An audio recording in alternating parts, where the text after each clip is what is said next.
Bismillahirrahmanirrahim. Assalamualaikum warahmatullahi wabarakatuh. Sahabat yang beriman, kelak pada hari kiamat akan ada yang namanya Yaumil Hisab, yaitu hari di mana seluruh umat manusia dari Nabi Adam hingga manusia terakhir akan dimintai pertanggungjawaban atas segala sesuatu yang ia lakukan selama hidup di dunia. Pengadilan Allah itu sangat adil, bahkan kejahatan sekecil apapun akan dibalas dengan setimpal. Nanti pada Yaumul Hisab, orang-orang akan dihisab dengan perhitungan yang sangat cepat. 3 orang yang paling pertama dihisab dan paling pertama masuk neraka. Menurut hadis sahih riwayat Imam Muslim, nanti akan ada 3 golongan orang yang akan mendapat jatah hisab pertama, dan mereka juga pertama kali dilemparkan ke dalam neraka. Siapakah mereka? 1. Orang yang berjihad bukan karena agama. Orang yang pertama kali dihisab adalah orang yang mati ketika berperang di jalan Allah. Namun sebenarnya orang tersebut tidak bersungguh-sungguh dalam berjuang membela agama Allah, melainkan hanya ingin dikatakan sebagai orang yang gagah, pemberani, dan lain sebagainya. Kelak orang ini akan diperlihatkan semua nikmat-nikmat yang Allah berikan kepadanya. Dan setelah itu Allah bertanya, "Apa yang telah engkau lakukan dengan nikmat yang aku berikan kepadamu?" Lalu orang tersebut menjawab, "Aku berperang semata-mata karena engkau sehingga aku mati syahid." Namun Allah Maha mengetahui, sehingga dia berfirman, "Engkau dusta, engkau berperang supaya dikatakan seorang yang gagah berani. Memang demikianlah yang telah dikatakan tentang dirimu." Lalu diperintahkanlah malaikat oleh Allah untuk menyeret orang itu dan melemparkannya ke dalam neraka. 2. Orang yang berilmu dan pembaca Al-Quran. Selain itu, orang yang berilmu dan orang yang membaca Al-Quran juga adalah orang yang pertama kali mendapatkan hisab dan pertama kali masuk neraka. Namun yang dimaksud di sini adalah orang yang berilmu tersebut berharap agar ia disebut sebagai seorang yang alim, pintar, dan sebagainya. Dan orang-orang yang membaca Al-Quran tersebut adalah orang-orang yang membaca Al-Quran dan berharap dirinya dapat disebut sebagai qori dan hafiz.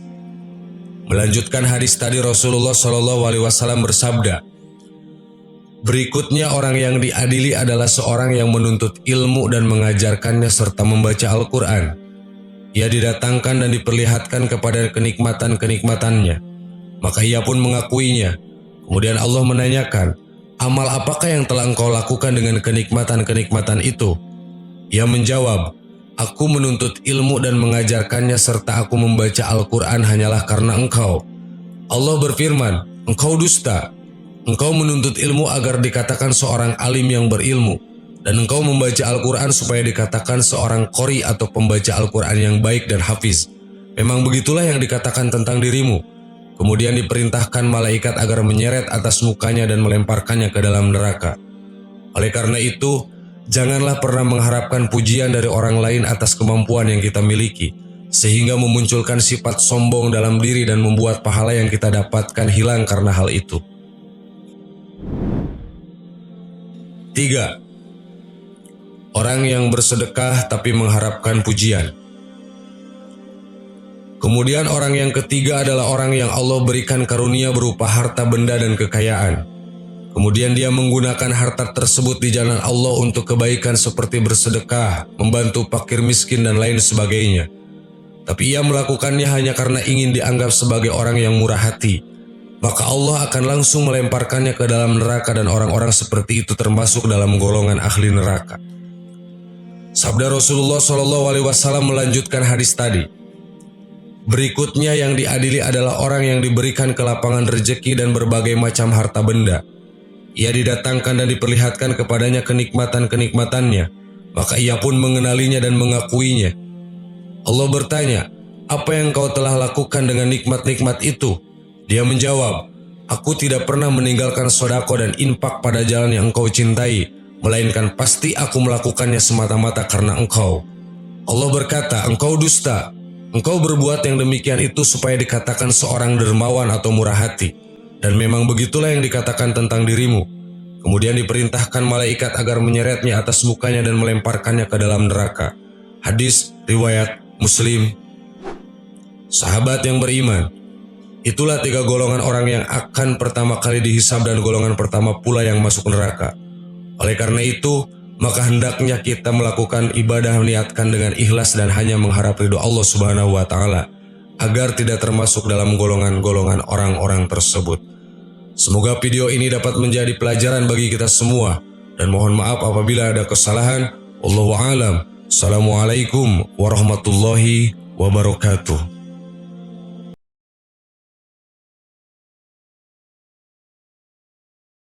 Bismillahirrahmanirrahim. Assalamualaikum warahmatullahi wabarakatuh. Sahabat yang beriman, hari kiamat atau yaumil kiamah adalah hari yang sangat dahsyat dan sulit dibayangkan oleh akal manusia. Al-Quran dan Al-Hadis menggambarkannya sebagai hari yang sangat berat, karena seseorang akan lari dari ayah dan ibunya, lari dari anak istrinya dan saudaranya. Kiamat merupakan perkara gaib yang wajib diimani setiap mukmin. Allah Ta'ala memberitahukan tanda-tandanya kepada Nabi Muhammad SAW. Pada hari itu semua amal dan perbuatan akan ditampakkan dan dihisab. Tidak ada yang selamat kecuali mereka-mereka yang dirahmati Allah Ta'ala. Dalam satu hadis disebutkan, ada 3 kelompok manusia yang tidak akan mengalami ketakutan pada hari kiamat. Dari Ibnu Umar radhiyallahu an, Rasulullah SAW bersabda, 3 orang yang tidak akan mengalami ketakutan pada hari yang sangat menakutkan dan mereka tidak akan dihisab. Mereka berada di atas tumpukan kasturi hingga selesai hisab terhadap semua manusia. 1. Seseorang yang membaca Al-Quran dan semata-mata mengharap ridho Allah, dan ia mengimani suatu kaum sedang mereka menyukainya. 2. Da'i yang mengajak sholat semata-mata mengharap ridho Allah Ta'ala. 3.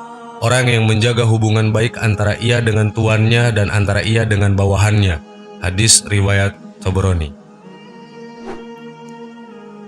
Jika ada sesuatu yang dapat membuat kita tenang dari dahsyatnya hari kiamat, maka hal itu lebih berharga daripada berjuta-juta kenikmatan dan kesenangan di dunia. Sungguh celaka dan merugi orang-orang yang mengira bahwa membaca Al-Quran adalah perbuatan sia-sia dan membuang-buang waktu. Dari Ibnu Abbas radhiyallahu an, ketika malaikat Jibril mengabarkan kepada Nabi bahwa akan terjadi banyak fitnah, beliau bertanya, "Apakah jalan keluar darinya, wahai Jibril?" Jawab Jibril, "Kitabullah." Pesan yang bisa dipetik dari hadis tadi bahwa Al-Quran merupakan sumber keselamatan dan syafaat atau pembelaan bagi para pembacanya di hari kiamat. Mengamalkan isi Al-Quran akan menjauhkan kita dari fitnah, dan keberkahan dari membacanya dapat menyelamatkan seseorang dari segala fitnah. Sebagaimana dijelaskan dalam hadis Nabi, bahwa rumah yang di dalamnya dibacakan Al-Quran, maka sakinah dan rahmat akan turun ke dalam rumah itu, dan setan-setan akan keluar dari rumah itu. Para ulama menafsirkan bahwa maksud fitnah di sini adalah kemunculan Dajjal, kekejaman bangsa Tartar dan lainnya. Nabi Yahya alaihissalam pernah berkata kepada Bani Israel, "Allah telah memerintahkan kalian agar membaca kalamnya, dan perumpamaannya adalah seperti suatu kaum yang terpelihara dalam bentengnya, sehingga dari manapun musuh menyerang, maka kalian akan dapati kalimat Allah sebagai penjaga dan pelindung dari mereka." Maulana Muhammad Zakaria Al-Khandalawi dalam kitabnya yang berjudul Fadilah Amal menerangkan, adakah seorang muslim yang tidak menyadari, bahkan tidak memikirkan tentang kehebatan, kesedihan, kengerian, bencana dan kesusahan hari kiamat? Jika ada sesuatu yang dapat membuat kita tenang dari bencana hari kiamat, maka hal itu lebih berharga daripada beribu-ribu kenikmatan dan berjuta-juta kesenangan. Sungguh ia telah mendapatkan kebahagiaan yang sangat besar apabila ketenangan itu ditambah dengan kegembiraan dan kesenangan, kata Maulana Zakaria. Menurut Maulana Zakaria, sungguh celaka dan merugi orang yang mengira bahwa membaca Al-Quran adalah perbuatan sia-sia dan membuang-buang waktu. Tertulis dalam Mu'jimah Al-Kabir bahwa perawi pertama dalam hadis tadi ialah Abdullah bin Umar radhiyallahu anhu yang ia mengatakan, apabila aku tidak mendengar hadis ini dari Rasulullah SAW sekali lagi, diulang sampai 7 kali, maka aku tidak akan meriwayatkannya. Sahabat yang beriman, itulah 3 golongan yang tidak akan mengalami ketakutan pada hari kiamat kelak.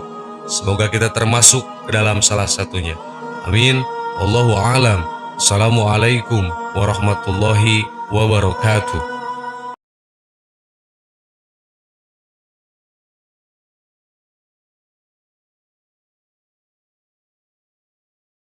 Subhanallah walhamdulillah wala ilaha illallah, wallahu akbar. Subhanallah walhamdulillah wala ilaha illallah, wallahu akbar. Subhanallah walhamdulillah wala ilaha illallah, wallahu akbar. Subhanallah walhamdulillah wala ilaha illallah, wallahu akbar. Subhanallah walhamdulillah wala ilaha illallah, wallahu akbar. Subhanallah walhamdulillah wala ilaha illallah, wallahu akbar. Subhanallah